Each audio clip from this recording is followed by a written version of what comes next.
Yeah, seeing how people now this generation, you don't need to fix up because you can't just keep saying every video you see you call it AI because not every video you see is AI.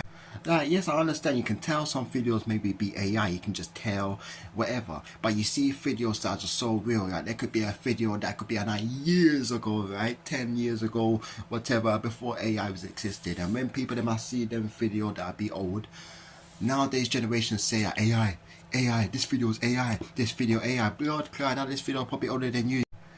And the worst thing is, this is why most people don't look at comments. I don't even look at comments as much like I used to now because it just shows nowadays generation people are just mentally stupid. Yeah, this AI shit made people so stupid that it made them think even real videos like.